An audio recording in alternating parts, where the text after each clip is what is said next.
Our loving Father, thank you so much for inviting us to be with you today. And we ask that you would be glorified by the things that we talk about. Father, we thank you for opening our eyes to your ways. And Father, we know that we don't want any other way. And we ask these things in the name of Jesus Christ. Amen. Okay, so you've looked at your handout today, and your handout is about what? Black cherry cough syrup. Okay, so it sounds like we need some. um, you know, in a situation where somebody in my household starts to cough, I go to some real easy backup remedies and like that. I don't go to this link. However, this is something that you could prepare in advance and have on hand because it has some preservatives in it, okay? So if somebody starts to cough, what's the very first thing that I do? Charcoal. Water. We almost always go to water first. I mean, you think about it, our households are dried by the heating mechanisms that we have in our house, whether it is forced air or electrical. It just sucks the water right out of the air. And so if we want to stop coughing, many times it's as easy as hydrating our throat because that dry irritation has caused us to cough.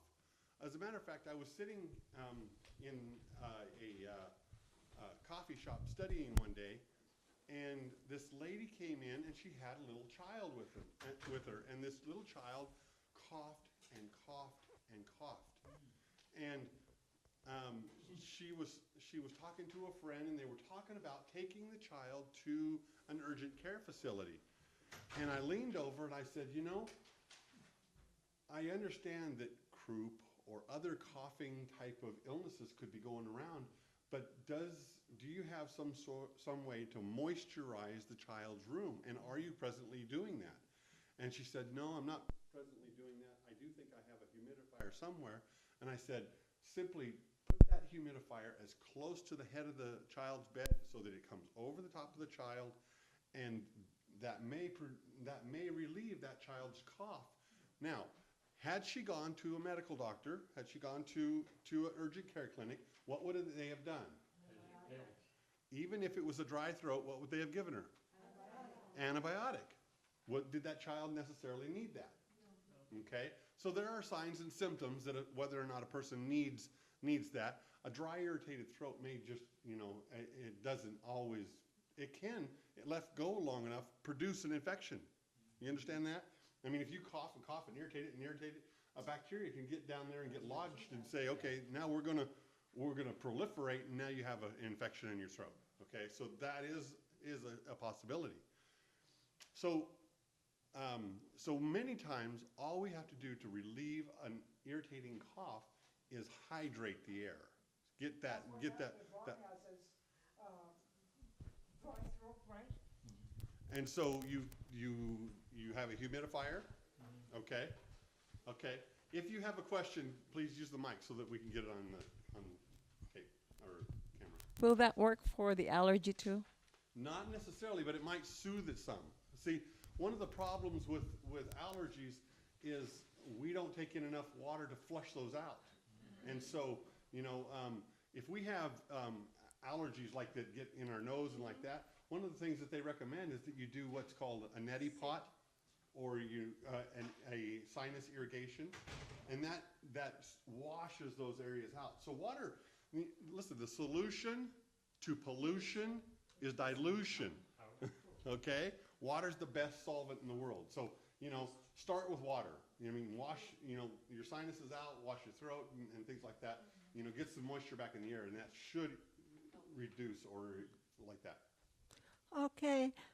I noted that whenever I turn the light switch on or off, I get a liquid start. Did that mean that my apartment is too dry? It could mean that. Either that or you just have an electrifying personality. Maybe. Maybe. And every time I touch it, I get That's my static electricity. finger hurt. Yeah, that's static electricity. many times if you shuffle across the carpet, you build up static electricity in your body. And then when you reach for something metal or something close to metal, it'll discharge. So it's static electricity, but it could be because there's not enough moisture in your apartment. So, like last night, and I do have this happen every once in a while, where I will go to bed. I don't have any cough. I don't have any symptoms of coughing, nothing like that. I lay down, I start to relax and whatnot, and all of a sudden I'm coughing. Does this, what you're talking about, Not help? necessarily, because when a person lays down, they change the orientation of their nose, okay? And if they have some postnasal drip, that will start running down their throat also, and that could cause... But I have no symptoms of a cold of any sort. Okay, so, well, not necessarily a cold. It could be allergy. It could be draining from your sinuses. Okay. Okay? But that doesn't mean that your room's not dry and that could contribute. Okay, so the next place that we go is we're going to go for something extremely easy to mix up, something that doesn't take time, unless we have something like this already made or on hand, okay? But so the next thing that we would do is we would use in equal portions honey, so we'd use, let's say, a tablespoon of honey, a tablespoon of lemon, and a tablespoon of powdered ginger. And that recipe is not on your sheet. That we're going to get to the recipe that's on your sheet right now. How do you make it? Yes. A tablespoon of honey, a tablespoon of lemon, and a tablespoon of powdered ginger. And you just mix them up. How many tablespoons will that make? Three, right? Okay. And so at that point, I will give one of my children a tablespoon of that, and then the next doses of it will be dependent on whether or not they continue to cough. Okay? So that's really, really easy to mix up. Okay? So now we come to this. And this is, obviously, you can see it has a lot more ingredients. It has a lot more preparation time. As a matter of fact, what I have here is the result of all of this except the last four ingredients on here, okay? So I took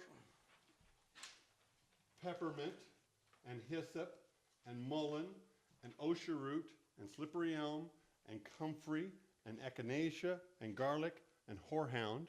I don't have any more horehound because I used it all.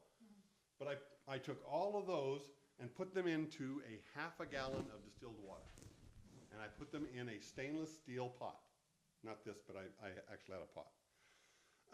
And I brought it to a boil, and then I let it simmer for 15 minutes. Okay? At that point, I took the lid off of here, and I turned it down just a little bit more so that it just barely had any movement at the top of this.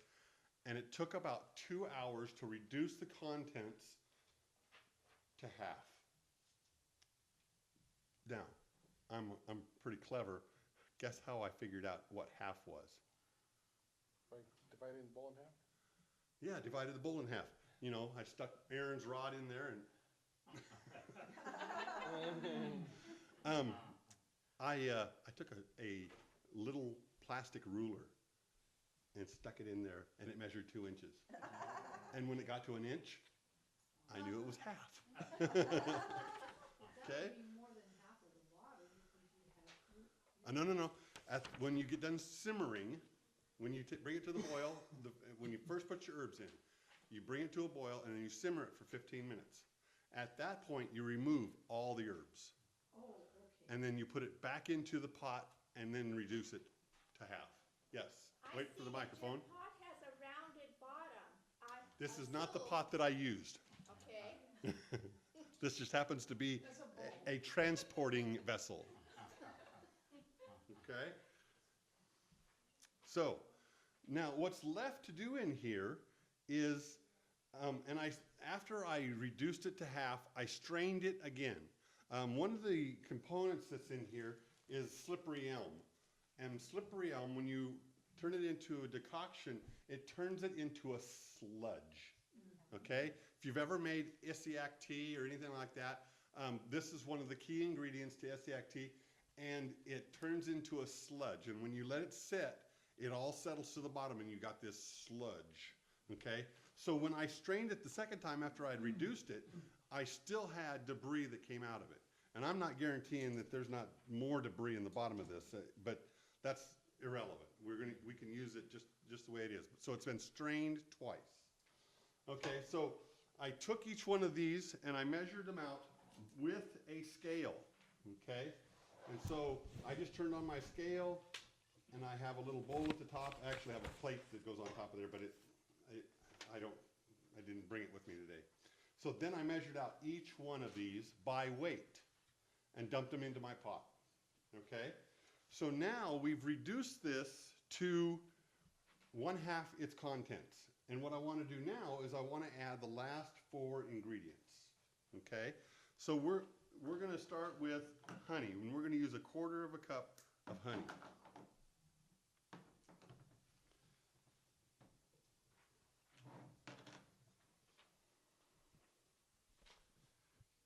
Now, when you get to this point, you can actually separate out some of this liquid and use it for lozenges if you do not want it to be sweet. I am going to do it after this point because I know my children. And they will much more readily eat something that is sweet, even if their throat hurts, than if they do not, if it is not sweet, okay?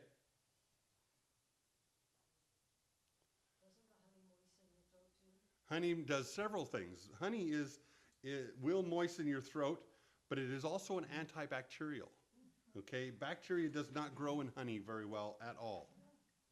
And so many times, you know, you've heard the old folk adage that you can put honey over a burn. One of the biggest problems with burn victims is infections, because they no longer have their skin in place to act as a barrier. And so honey does prevent it.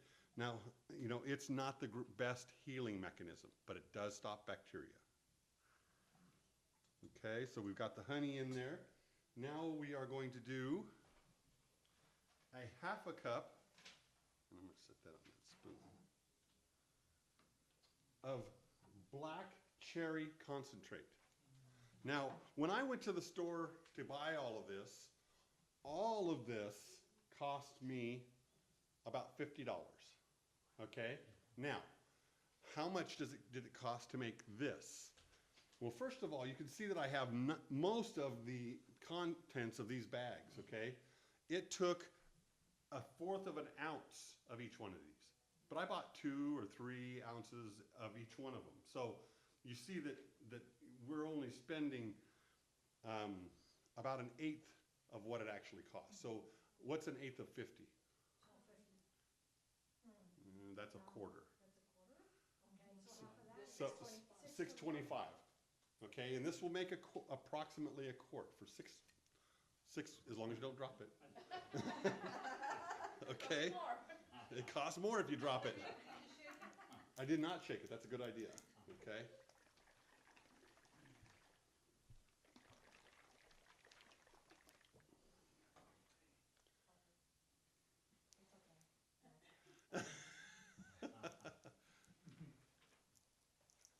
Okay. So 1/2 cup. Now, let me tell you something about black cherries. One of the nice things about black cherries is it reduces inflammation. And one of the places that we find it works the best is in arthritis. Okay, in arthritis. All types of arthritis. As a matter of fact, what's that? Black cherries. Now, unfortunately, if you just eat the fruit and you eat enough to get rid of the pain, you have another problem. Okay? So, you know, even though this is natural medicine, there are side effects. Okay? We don't want any of you leaving the class because you've had too many cherries. Okay. Half a cup. Okay? Now, remember I said that this had preservatives in it? It's kind of a nasty word in our world, isn't it? However, that's exactly what vegetable glycerin does. The honey will also help as a preservative, but vegetable glycerin is a preservative, and it will help to stabilize this, okay? Alcohol will also do this, but we don't have any alcohol in this. One of the reasons for that is it's a cough syrup, and we're going to be giving it to our children. So we don't want coughs. We don't want our kids ingesting alcohol. How about codeine? You're not putting codeine in No codeine. No. Don't want them asleep either. Okay, so we're going to do a half of a 1/4. Oh, it does say 1/4. I was reading 2 lines at one time. I'm double dexterous, not. I'm. What's that preservative? It is called vegetable glycerin. Right.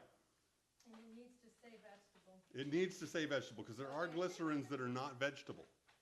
It's just like gelatins. There are vegetable gelatins and there are non-vegetable gelatins. And you can safely assume that if it doesn't say vegetable on it, it's not. The non-vegetable ones come from the rendering plant. Yes, and you don't want to. They're nasty. Listen, I grew up non-Adventist. We ate things that people shouldn't. And part of that included pig and horse, which is where a lot of our gelatins come from. Okay? But even Adventists today still use gelatin. They shouldn't. For the same reason they shouldn't put gelatin in their body in any form. You know, if God says don't touch it, you can't partake of it if you don't touch it. Okay, so this is the last ingredient here, and it's Osuna tincture. I could have, it's a plant. I could have made this, you know, just like I showed you how to make all your other tinctures. However, I prefer to spend my time as wisely as possible, and I only use this occasionally, so.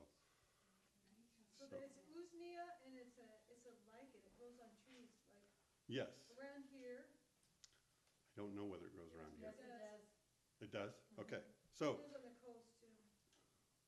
a half an ounce.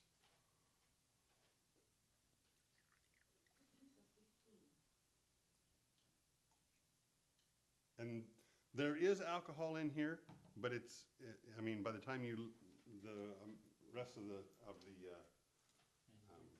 you consider the rest of the formula. Okay, so now, Is a half an ounce 15 mils or do you know? Yes, yes it is. It's 30 to an ounce. Okay, it's 15 mils. it's wore off my measuring cup. Yes, so 30 mils is an ounce, 15 would be a half an ounce. Okay? All right, so now we have our cough syrup.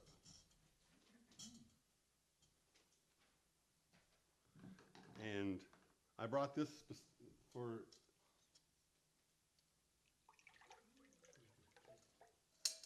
there's our cough syrup. Looks good. Okay? Now, what's next? We've got cough syrup. How about if we put it in a bottle? This has already been cooked. You already cooked the herbs, the water.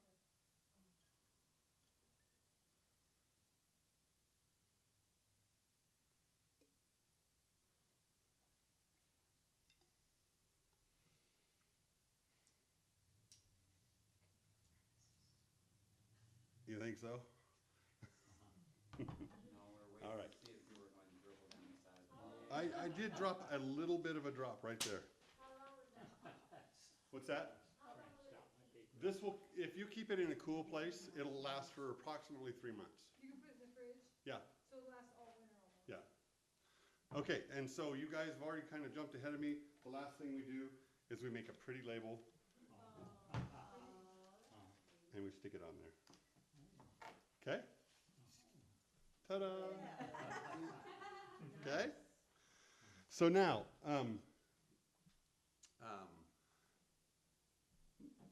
next week, I'll wrap this up.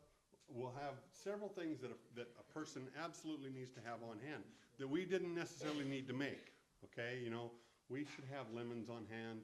We should have activated charcoal on hand. We should have, you know, a lot of these things so that when the time comes that we need to use these, that we have them in our chest. Now, things that are difficult to make might be like tinctures and things like that. So we want to have those on hand in advance so that when we are ready for them, they are there. You know, our cayenne tincture, we've already made that.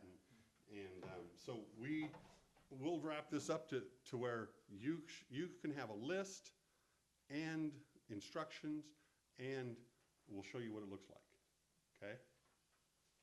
So, kind of a short class. Any questions? Oh, the lozengers. I will take the rest of this here, and what I will do is I will add slippery elm to these, and then we will make lozengers, and then we'll wrap them up and put them in the freezer, okay? It'll thicken it up to the point that it is a dough consistency. And we'll use the slippery elm just like we would flour, you know, to make dough. And then we'll use like a cap. We'll take a cap like this, and then we'll just cookie cutter them, okay? And then you wrap them in a little tin foil or something like that, and you stick them in a bag and stick them in the freezer, okay? But I'll use the rest of this because this is exactly what we want for, you know, a child to suck on when their throat's a little sore or when they have a little cough, things like that.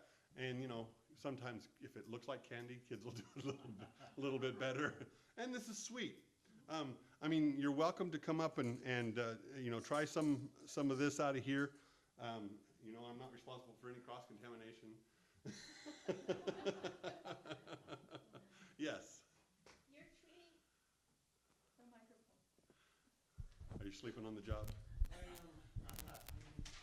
You're treating the symptom with the cough. Now, if your child starts coughing, you don't just give them some cough syrup. Okay. What else are you going to do for that child? So let's look at what's in this cough syrup. Okay, you remember I said if we had a cough that it came on and we decided, okay, I'm tired of hearing you cough.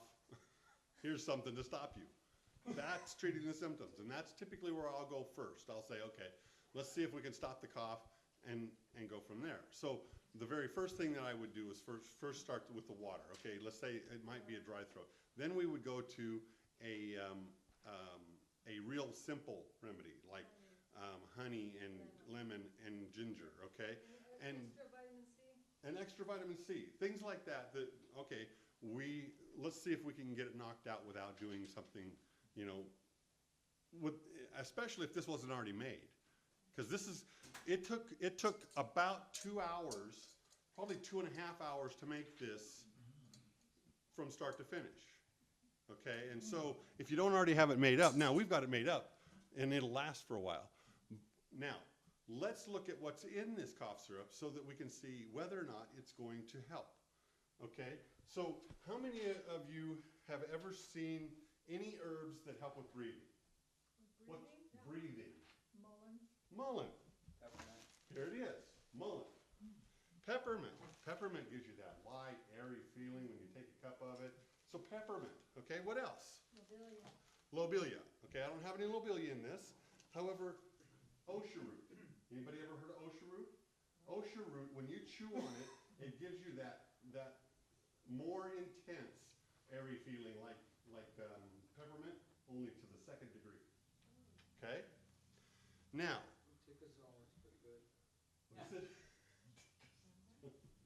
I can't find it in the wild.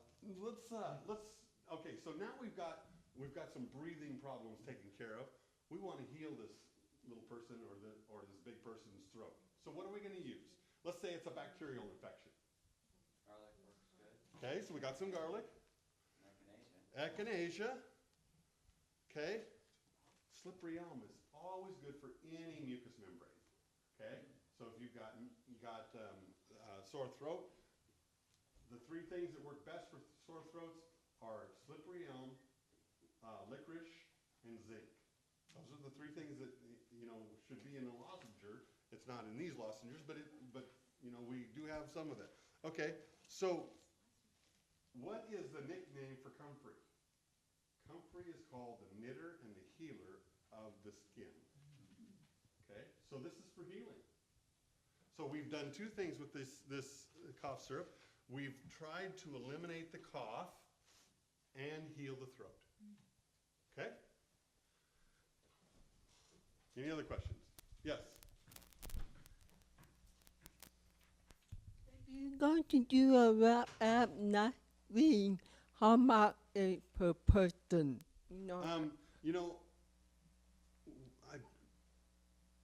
I'll have to figure that out for you, but we won't do that transaction on next week. If you want to if you say, okay, I'd like one of those put together for me, then I'll give you guys an idea what that will cost, and then we'll do something after that. Yes. How often would you take that one? Well, this one, I would probably take this one about Three times a day? No. For a persistent cough, I'd probably do it 2 to 4 times an hour, just because it won't hurt them. And it'll actually help them. So probably 2 to 4 times an hour, and that'll get them to where they stop coughing. Yes. Okay, so Beth?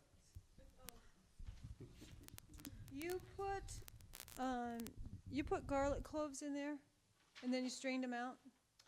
You know what? I used powdered garlic. Oh, did you? Okay. Yeah, I got a hole in my garlic bag. But this is not a spice or a condiment.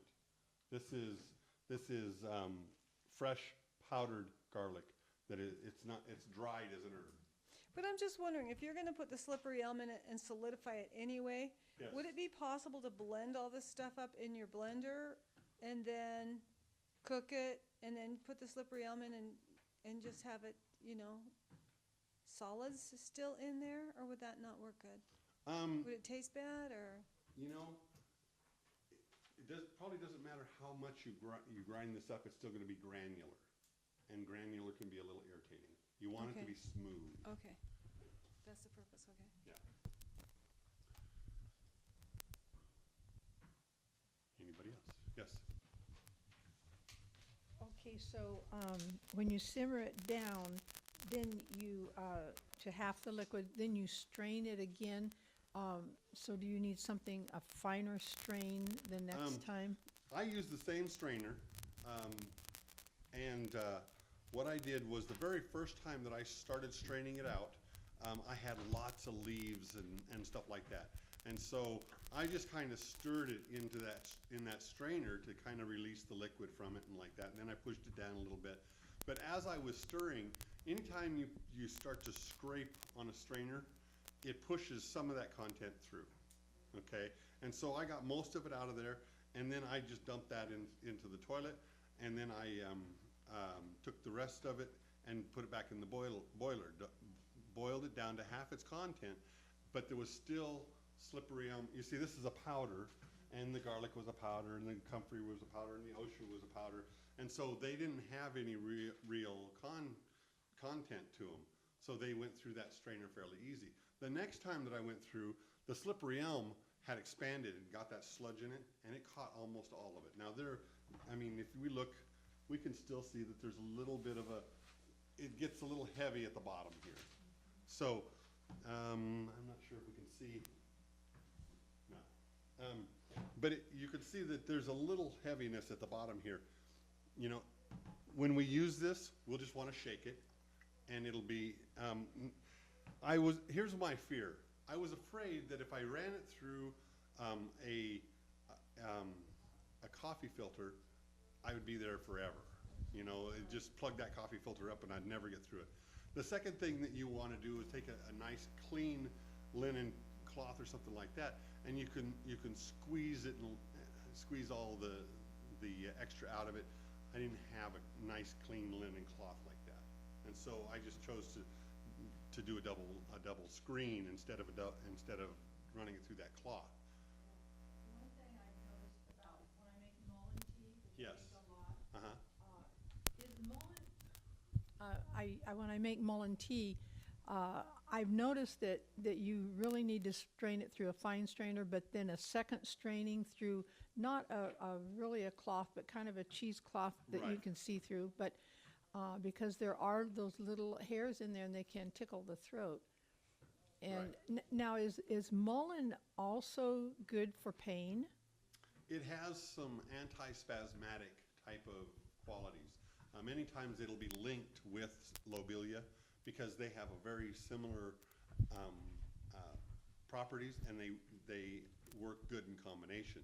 So I had a breast cancer patient years and years ago, and one of the things we called down to Uchi Pine, and she said put a mullein and lobelia poultice over the breast because it reduces the inflammation and reduces the pain and like that. And so, yes, they are commonly used together.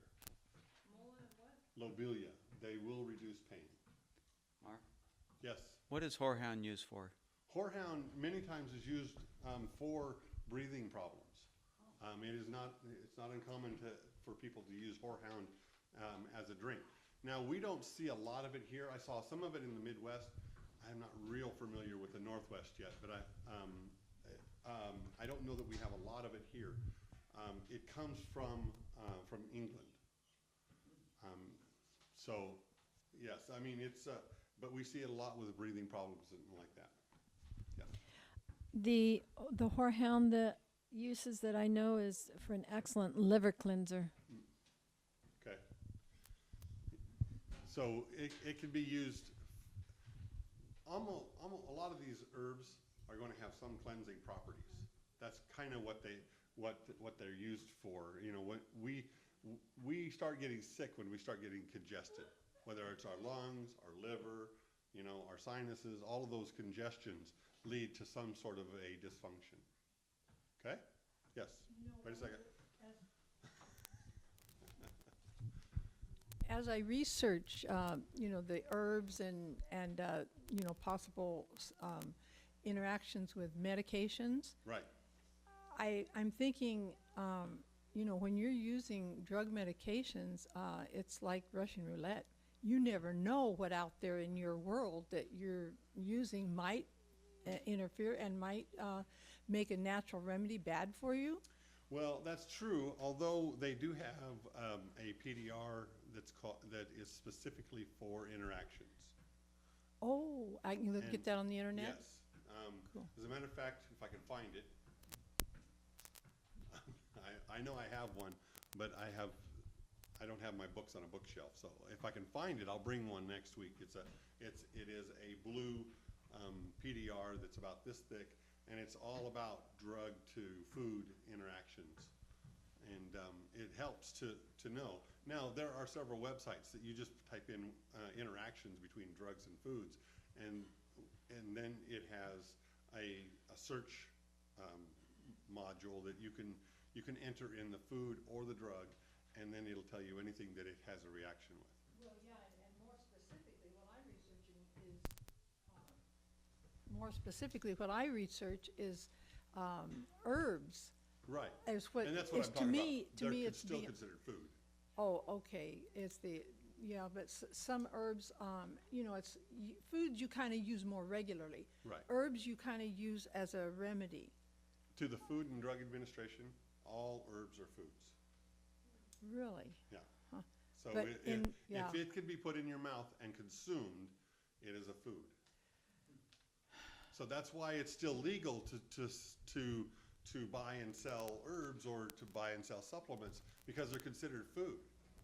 You know, so if we were talking about, that this is not food and it is a actual medication, then they could say, oh, we're going to regulate this and you're not going to be able to have access to it. And there have been some herbs that have fallen into that category. I mean, for instance, ephedra or something like that. Those herbs have fallen into a situation where they were abused or they're too strong for normal people. I mean, opium. Opium is a natural substance, and it is great in what it does.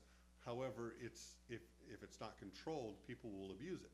And so those fall outside of the food, but that's why we can still use our supplements and things like that today, is because they are considered food. Yeah, and comfrey is one of those that are kind of, I think that was, comfrey is outlawed, let's say, in Canada. Yeah. So, There are a certain amount of ones that have been on and off the blacklist. Right. Comfrey is one, and for years they weren't even allowed to sell comfrey. But it grows so prolifically that they really couldn't stop the use of it. And so what happened is they said, okay, we would prefer if you didn't use this internally. Okay? that's on all the Yeah. Yes. bags you get. Right. Use this internally. And so then we have Chaparral. Chaparral has been for sale and not for sale, and now currently we have ephedra. Now, did you know you can still get ephedra? But you have to buy it as Brigham's tea. It's the same thing, and you'll probably have to buy it in Utah.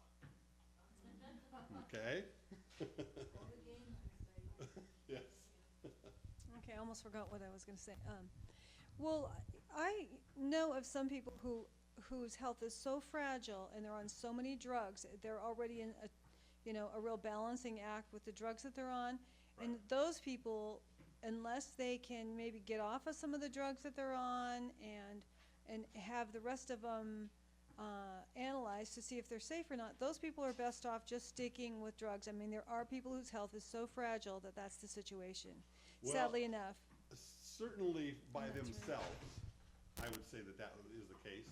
I wouldn't, there are very few cases that a good holistic practitioner could not wean them off of all those drugs.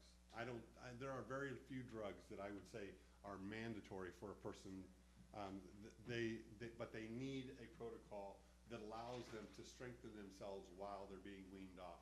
And so, yes, we have some very fragile people. And there are some end-of-life people. If you read Kelly Reams and like that, Kelly Reams talks about that we have so much energy, and it's almost like a checking account. And if you get down to the last few pennies at the end of your life, Right, Sister White says that too. You You're know, born with a certain amount of, you may not have enough pennies left to recover, right. no matter what you do. Stay on the medication, get off the medication, use natural, don't use natural. You may not have enough pennies left in your account. Spirit of prophecy tells us that you have a certain amount of vital energy. Everybody's born with it. Right. But for people who are of pretty active health, unless it's one of those things that are pretty well known, there's not much danger in using herbs. I mean, No. unless you Now, don't, we would certainly counsel anybody who's on medication to get off of it appropriately. right? We don't want people, even if we're talking about diabetes. I mean, if we're talking about diabetes and it's something that is readily reversible, we don't want a person to go out and say, you know what, I'm going to start this diet today and I'm getting rid of my medication today. Now, that's probably not the wisest decision. Let's get the blood sugar under control and then wean off the medication. Get it to where it's manageable as opposed to just saying, let's throw caution to the wind, right? We heard today in our sermon that we're to be living witnesses for the Lord's truth, His word, for His character, everything. And I can tell you that while I'm not perfect, I at least can say I am a witness to the effectiveness of His 8 laws of health that govern our body. And when people who are extremely compromised, I mean, death is a few days away, they have made a recovery because we applied the 8 laws of health the best we knew how. Right. And they made a comeback and are off of all their medications. With God, He has provided the solution and the way out, and it is not drugs. That's right. Drugs will at times give us a reprieve, because it suppresses certain things that are really bothering us. But then she says our body still goes ahead and recovers of the energy that God gave to it, Right. not because of the drugs. Now, let me make something real clear. There isn't a soul in this room that can heal anybody. Do you know that? None of us have the power to go out and make a blade of grass grow. Okay? So, want to be real clear that it is God who heals. You know, when we read Exodus 15:26, it says, "Hearken unto my precepts, my judgments, and my laws, and I will put none of these diseases on you that I have put on Egypt." Now, we went back and we've looked at all the diseases that's been put on Egypt, right? We know what they were. Diabetes, heart disease, atherosclerosis, osteopenia, you know, you name it, what we have today, they've got it. But he said, "I will put none of these on you, if you hearken unto my judgments, my precepts, and my laws, for I am the Lord that healeth you." It's not that, it's nothing, I mean, he gave us these insights, but it's him who puts the energy in, knows how the body's created, and puts it all back together. Okay?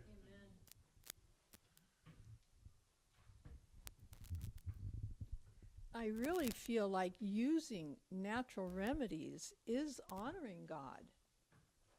You know, like in that first angel's message, honor God as your creator.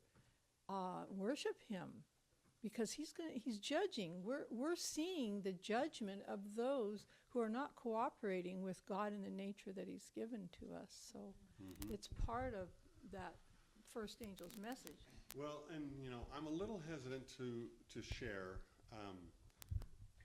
especially for people who don't know, that how many of you know where the word pharmakia came from? Okay, so pharmakia is a word that means sorcery. Okay?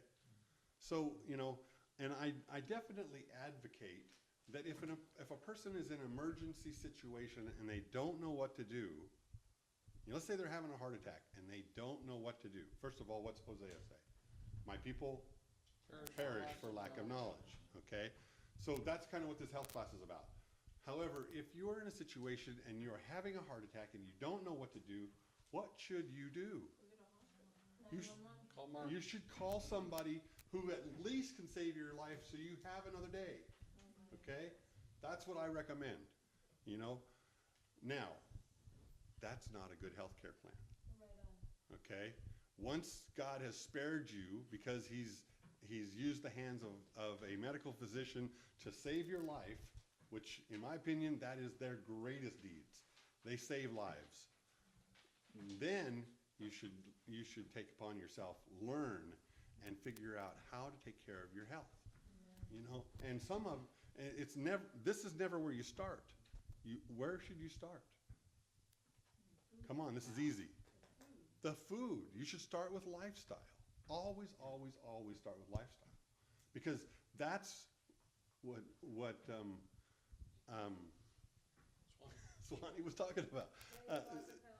You know, the 8 laws of health, because that is really our message, right?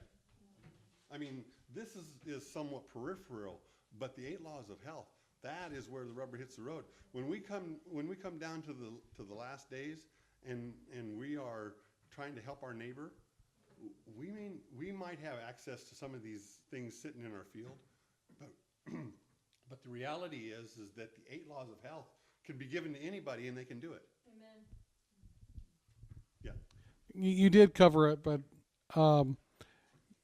it sounds like what you said was that once we are into a recovery, then this is how we do it. But and you did say this, but I would suggest if we live this way to start with and take these herbs to start with, then we won't ever get into the position of needing to be needing recovery, because we'll already be living to that style. That is exactly right. we need to start living the 8 laws of health today. So that we don't get into a problem in the future. So, you know, that's terribly important. Are we going to go on a health herb walk? That is a good question. Okay, so let's talk about that. I have only one day that I can do this, and that's next Sunday. Okay? Because the next Sunday I'm helping a lady go to a lifestyle center. And so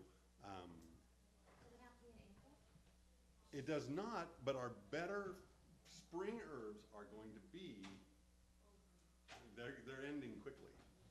I mean, realistically, we could have gone the end of this last month, or, you know, early this month, and maybe had a little better showing of herbs. We are going to have some good herbs. It doesn't, I mean, the time that I don't like to do the herb walks the most is in the dead of the summer, because number one, a lot of things have dried out. You know, you don't have nice, pretty flowers. But you know, then the next time that we can do it is in the fall, and so then you have late blooming flowers, mature herbs, and things like that. And so the best times to do an herb walk are spring and fall. The later in the spring, going towards summer, the less you're going to have, you know, and then you'll start picking up, you know, September or something like that. So realistically, next weekend is the best that I've got. Before we start talking about next weekend, have we confirmed with them that that's going to be a good time for them? We have not. They left. They got bored. No, no, they are very loving, and they've given considerably. So I'm just jesting. Okay. Let's have a word of prayer, and then if we need to have any other discussion. Dear Heavenly Father, thank you so much. You are a good God, and you watch over us jealously. You watch us, and you want us to be in good health and prosper and know your will and your laws and your precepts. And Father, you have laid them out for us. So all we have to do is pay attention, and you'll guide us. Help us when we fall, and help us to get back up and be more and more like you every day. So when you come, there's no big change. We love you and praise you in the name of Jesus Christ. Amen.